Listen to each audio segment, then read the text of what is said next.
വീട് വയ്ക്കാനുള്ള ധനസഹായത്തിന് അപേക്ഷിക്കാനുള്ള പ്രായപരിധി 20 വയസ്സായി കുറച്ച് സൗദി അറേബ്യ. നേരത്തെ ഇത് 25 വയസ്സായിരുന്നു. സ്വന്തമായി കെട്ടിടമൊരുങ്ങുന്നതോടെ വാടക നിരക്കിലെ വർധന നിയന്ത്രിക്കുകയാണ് പദ്ധതിയുടെ ലക്ഷ്യം. സൗദി പൗരന്മാർക്ക് മാത്രമാണ് ആനുകൂല്യം.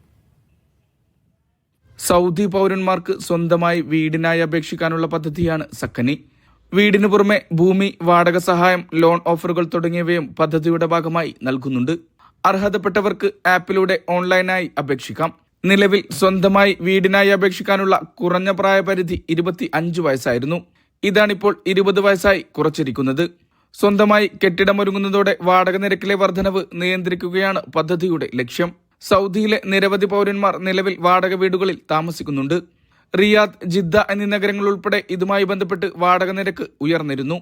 വിവാഹമോചിതരായ സ്ത്രീകൾ, അമ്മമാർ തുടങ്ങിയവർക്കും പദ്ധതി ആനുകൂല്യത്തിനായി അപേക്ഷിക്കാം. ഇത്തരം അപേക്ഷകൾക്ക് മക്കളിൽ നിന്നോ മറ്റോ സാമ്പത്തിക സഹായം ലഭിക്കുന്നുണ്ടെന്ന രേഖ നേരത്തെ മന്ത്രാലയം ആവശ്യപ്പെട്ടിരുന്നു. ഈ നിയമവും നിലവിൽ മാറ്റിയിരിക്കുകയാണ്. സഹായം ലഭിക്കാത്ത ഇത്തരം അപേക്ഷകർക്കും സ്വതന്ത്രമായി വീടിനായി അപേക്ഷിക്കാം. മുഴുവൻ പൗരന്മാർക്കും തുല്യ അവസരം നൽകുന്നതിന്റെ ഭാഗമായാണ് നിയമമാറ്റം. അപേക്ഷിക്കുന്ന വ്യക്തികൾക്ക് 10 വർഷത്തിനകത്തായിരുന്നു വീടിനായുള്ള സഹായം ലഭിച്ചിരുന്നത്. എന്നാൽ ഇപ്പോൾ കാലതാമസം കുറച്ച് ഇത് 5 വർഷമാക്കി ചുരുക്കി. സൗദി ഹൗസിംഗ് മന്ത്രാലയത്തിന്റേതാണ് തീരുമാനം. Mishal Cherpulassery, media 1, Riyadh.